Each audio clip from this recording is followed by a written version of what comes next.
On the news, rising food prices urge Nigeria's inflation rate to 34.19%. Amawele-led assembly shuts down expenditures by Rivers State Governor Fubara. And Nigeria's NNPC Limited stakes in Dangote refinery reduced over non-payment. Thank you for joining us on News Now. I'm Simisola Antikun. Nigeria's inflation is showing no signs of slowing as it jumped to 34.19% in June 2024 from 33.95% recorded in May amid worsening hardship. The National Bureau of Statistics (NBS) disclosed this in its latest Consumer Price Index and Inflation Report released on Monday. Accordingly, the country's inflation rate has been on a steady increase since December 2023 when it stood at 28.92%. The development has seen the prices of goods and services rise in the period under review. On a year-on-year basis, the headline inflation rate was 11.40 percentage points higher compared to the rate recorded in June 2023, which was 22.79%. The steady rise in Nigeria's inflation rate further raises worries for citizens who bear the brunt of a high cost of living and rising prices of basic amenities. Economist Aki Ogunshola joined me on the news to discuss further. Thank you very much for joining me, Dr. Ogunshola. Now, the country's inflation rate has been on a steady increase since December 2023, and this has raised concerns about the potential impact on the economy and consumers. The CBN has thrown several measures at the challenge, but the inflation rate is not coming down. Now, what else do you think should be done to tame this rising inflation? Thank you very much for the opportunity to speak again. The food inflation has actually been the issue here. And well, thank God the president has already given an order that, food that are going to be imported for the next 150 days should not be taxed. Custom duties, excise duties should not be collected on those food items so that we can have more food in the country, and probably that will force the price of food to actually come down. But I think that is still not enough because the prices of diesel are still not come down. We were thinking that Dangote refinery that promised that fuel distribution, petrol, PMS will be distributed nationwide in Nigeria from the 15th of June, which is today. Probably will have seen that coming into 15th of July, sorry. Probably will have seen that into the markets. That will help to reduce this, cost of transporting food in the country a little, but that is still not coming up. But in June, thank God that the increase was just a very slight increase. So it means that government is actually controlling this inflation gradually. The increase is just about 0.24% increase for the inflation figure. So it's actually being controlled, unlike before that we're having close to 0.9% increase.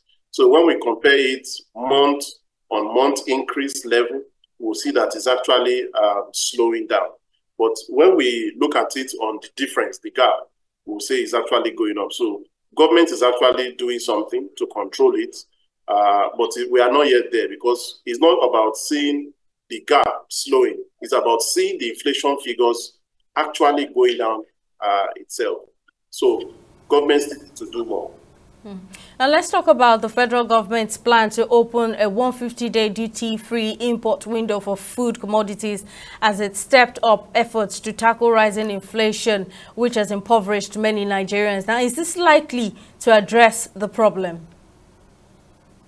Oh, yes, it's likely to address the problems to some extent because we have a very high population towards the borders of the country, like Lagos, even up north, the borders in Sokoto to Kano. So many population, around the border areas where the food will be coming in through. They will get the food, a little bit cheaper. That is on one condition if the exchange rate is not going up. Because even if the food is coming in, the food is not coming in free. They still need to pay for this food, and they pay for it, in dollars. So we have seen that dollar is actually steadily rising, gradually, not also so much. So if the exchange rate is also going up, 1,500 and, 40 something naira to a dollar, if it continues that way, we are still going to see the prices of this imported food still high by the time it's converted to naira, because we are going to use our naira to change to dollar to buy this food. So it will actually help, but not totally helping.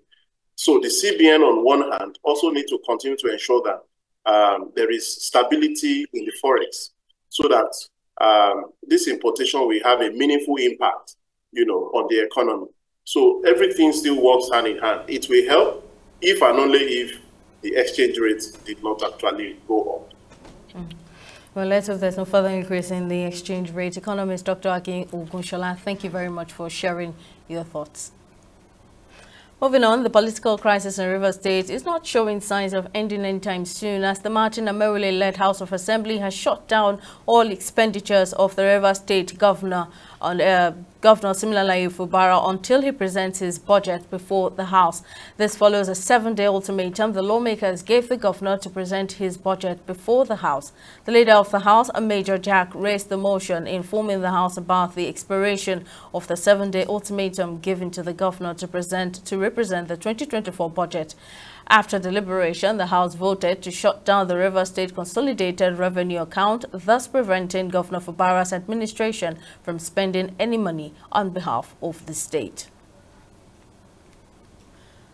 The Zonal Executive Council Zone C of the Academic Staff Union of Polytechnics, ASOP, has aired its grievances over the scheme of service recently released by the National Board for Technical Education, NBTE.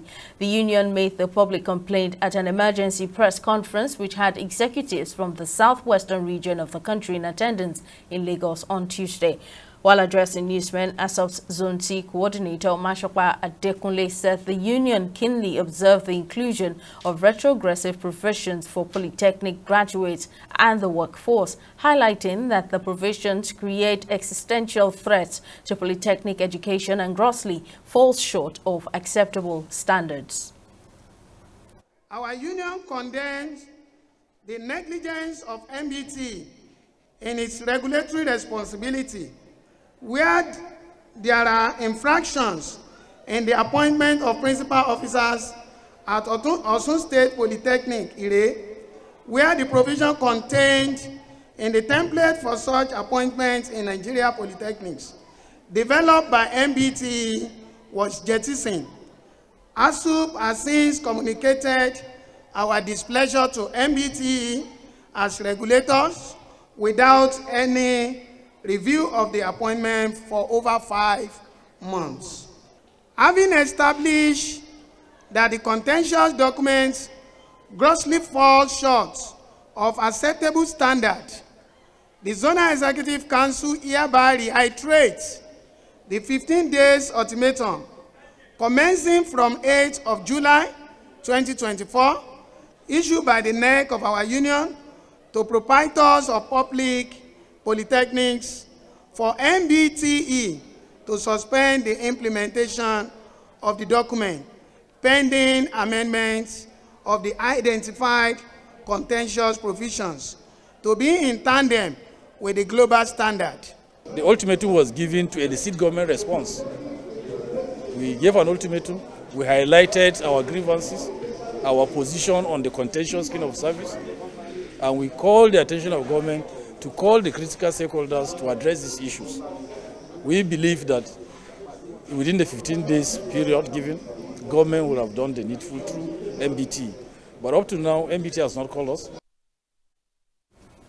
Operatives of the National Drug Law Enforcement Agency, NLEA, have intercepted various quantities of cocaine and opioids such as tramadol, pentazocine injection, morphine sulfate, ketamine injection, among others, concealed in soles of shoes, clothes, and other items being shipped to the United States, United Kingdom, and Cyprus.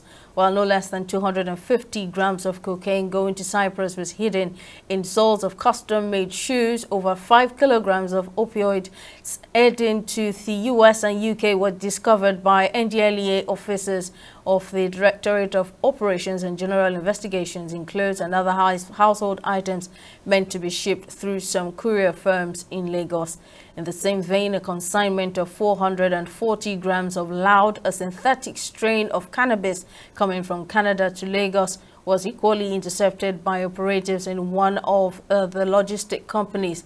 The NLEA operatives also recovered cartons of medical nitrous dioxide, popularly called laughing gas, cartons of fast gas cylinders, large pieces of balloons, cartons of infusion charges, among others.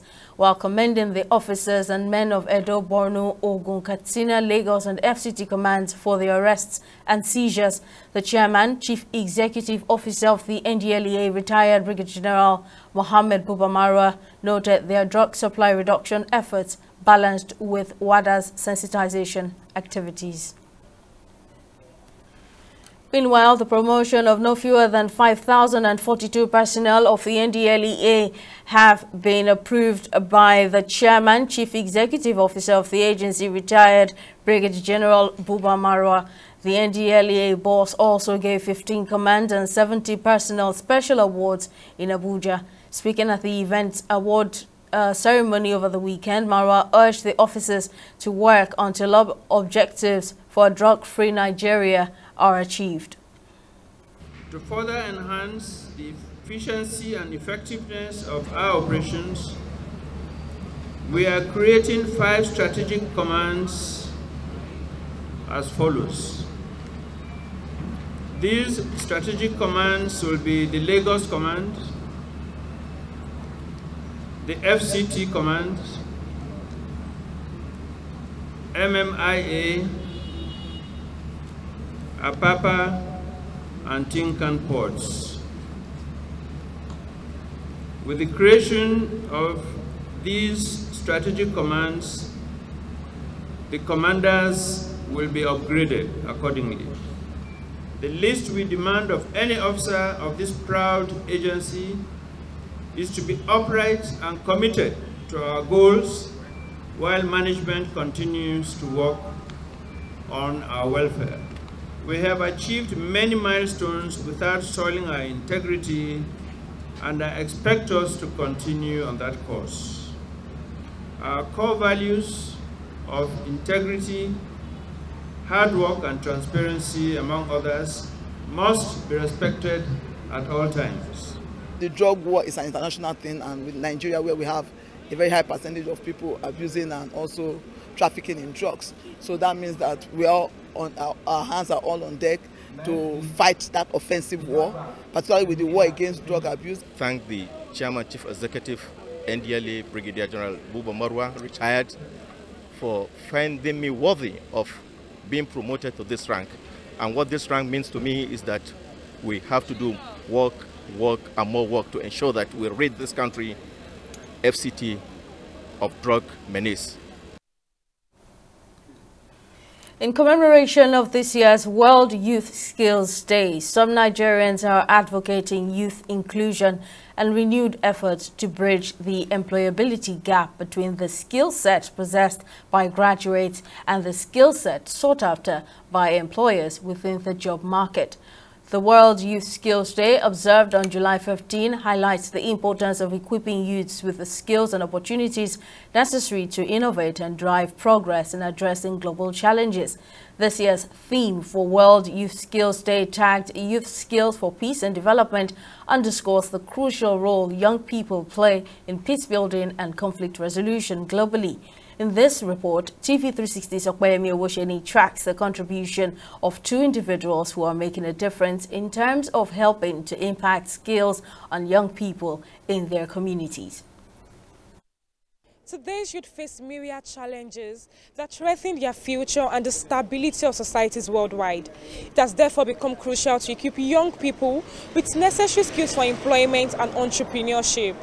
Putting these words into actions is the founder, Photography to Slums, Emmanuel Ekong, who uses the initiative as a medium to train children in his neighborhood, Agoye Gumbariga, Lagos, on photography skills. He says the initiative aims to foster inclusion and community development. These guys don't really have this access to social development or amenities and the likes like that, right? Yeah, so I just saw it fit that, fine, as a photographer and as a photographer for social development, that is a good means of making impact in what I do, right? Yeah, so that is where the inspiration came in, and I'm like, oh my God, I'm gonna really do this to this community and to indigent and marginalized communities at large. Emmanuel is not the only youth making significant contributions to foster development in their communities. David Onulude is passionate about empowering and improving the livelihoods of children in underserved communities in Nigeria through technology. He says he started Tech Now Global to bridge the literacy gap in marginalized communities.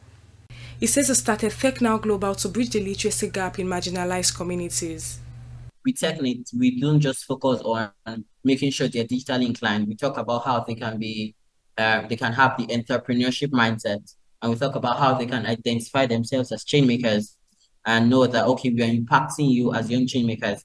How can you identify yourself as change makers? How can you find solutions? How can you find problems in your communities and turn these problems to solutions and opportunity for you to be change makers like yourself and to profit from it. Despite facing significant challenges, Emmanuel and David say they remain undeterred in spearheading impactful and sustainable development work in their communities. Their learning span, their learning span is one of it, right? Yeah, because of how peculiar they are. They don't, unless if you engage them in terms of maybe the practical sessions, but their learning span is very low. So we just have to see how you can hit the nail on the head and just make it sweet and brief, right? Yeah, so what are going to be challenges? The learning span, that's to these children, right? Yeah. When we go to some schools, they do not have access to computers, they do not have access to electricity. And this is a major turn, like it's a major disadvantage for us, because we as an organization say we have X factor of laptops. Let's say we have 30 laptops that were taken to a school. But in the school, we have a total response of 300 participants. How do we leverage having 30 laptops for 300 people? So infrastructure on a big scale is one thing that's been a challenge for us. Youth development advocate Rashida Atumaro says it is important for young people to possess soft skills to increase their employability skills. Commemorating World Youth Skills Day is very important.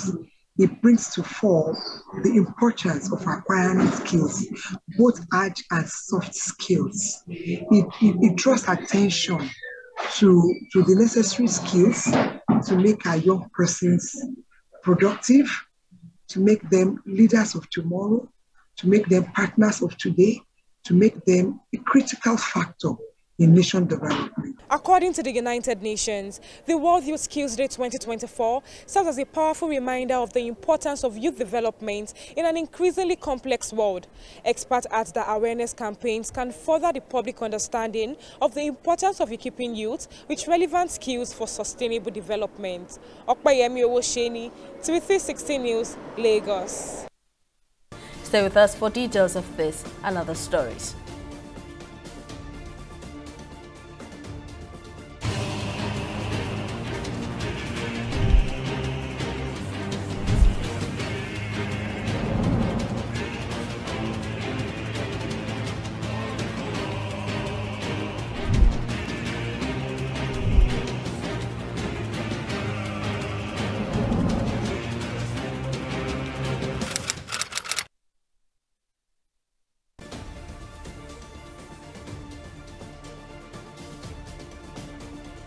Welcome back. Here's a recap of our top stories.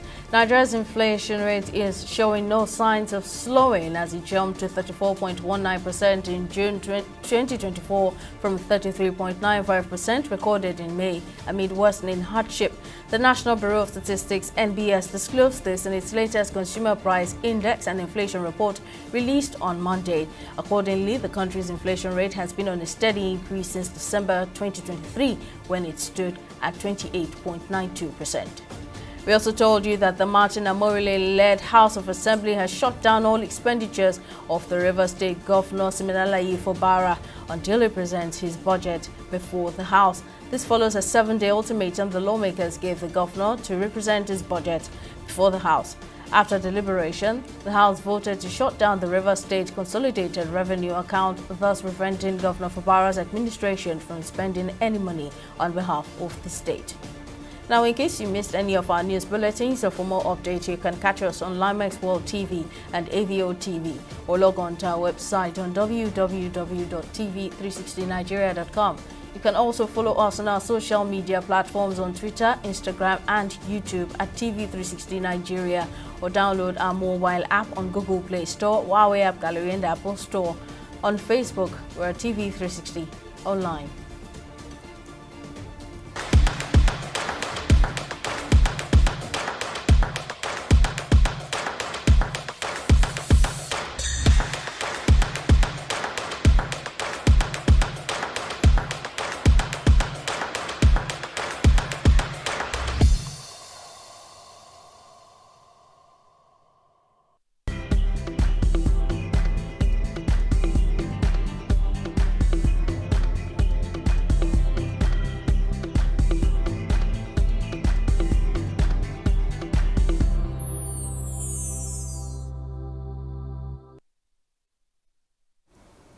Let's go over to business news. Joy Uchejim has the latest. Over to you, Joy. Thank you, Simi, and welcome to Business News. The Chief Executive Officer of Dangote Refinery, Aliko Dangote, has revealed that the Nigeria National Petroleum Corporation Limited no longer owns a 20% stake in Dangote Refinery. Dangote disclosed this during the media parley at the refinery over the weekend. The business mogul revealed that the Nigerian oil company now owns only 7.2% of the refinery due to the NNPCL's failure to pay the balance of their share, which was due last month in June. He added that while the NNPCL had promised to provide the funds, it has been unable to meet its obligations, thus reducing its stake in the refinery to 7.2%. We'll take a short break and return with stock market reports.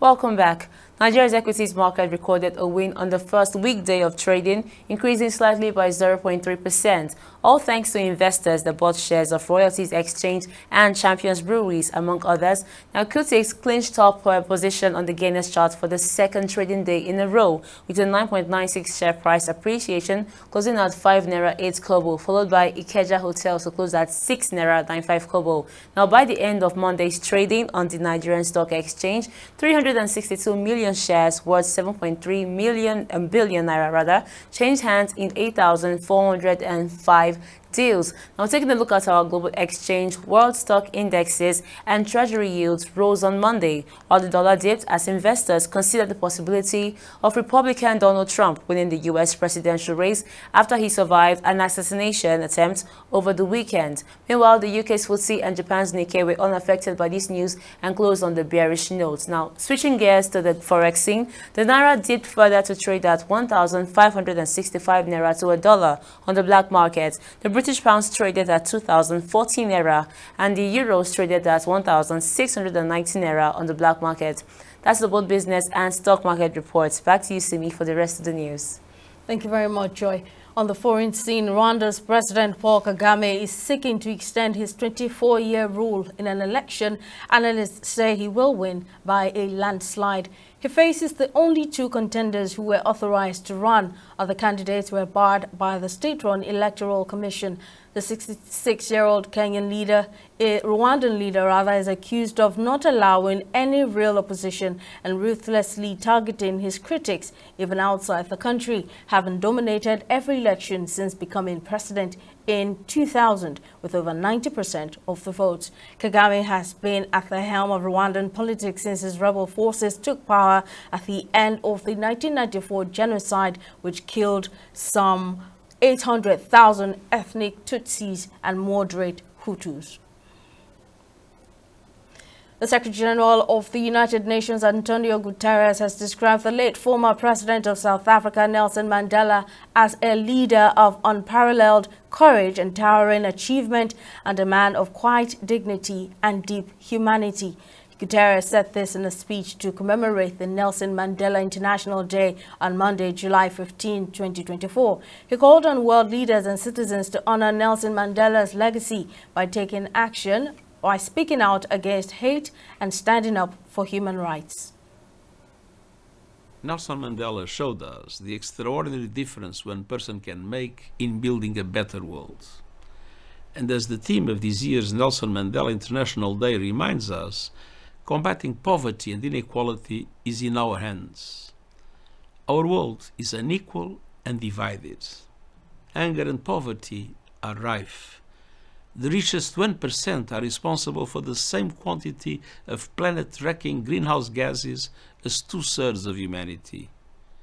These are not natural facts. They are the result of humanity's choices, and we can decide to do things differently.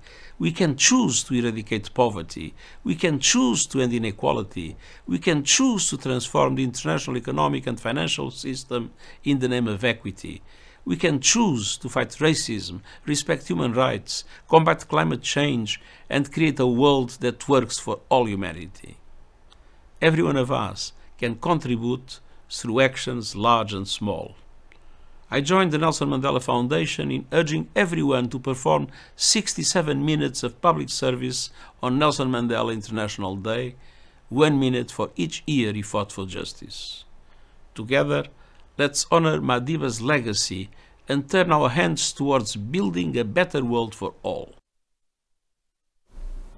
And on sports, as the draws for the men's single table tennis event at the Paris 2024 Olympic Games approach, Nigeria's Quadri Aruna and Egypt's Omar Assar stand out as part of the 16 top seeds for this multi-sport spectacle in France. Aruna, who made history as the first African to reach the quarterfinals of the table tennis event at the Olympic Games, currently holds the 19th world ranking, while Assar, who is the second African to reach the quarterfinal, is rated 22nd in the world. According to the Africa Table Tennis Federation, the two African stars are expected to kick off their campaign from the second round of 64 of the tournament on July 28 at the South Paris Arena. Still on sports, Argentina has lifted their 16th Copa America title, with their biggest star Lionel Messi likely bidding farewell to international football. Lautaro Martinez scored an extra-time winner as Argentina defeated Colombia 1-0 to win a record 16th Copa American title at Hard Rock Stadium on Sunday. A poor game which had been marred by security and crowd issues, forcing a 82-minute delay, was decided by a quality finish from Martinez, his 5th goal of the tournament. Argentina's latest title comes on the back of their triumphs at the 2022 World Cup and 2021 Copa America. That's all on News Now. Thank you for watching. We'll see you again next time.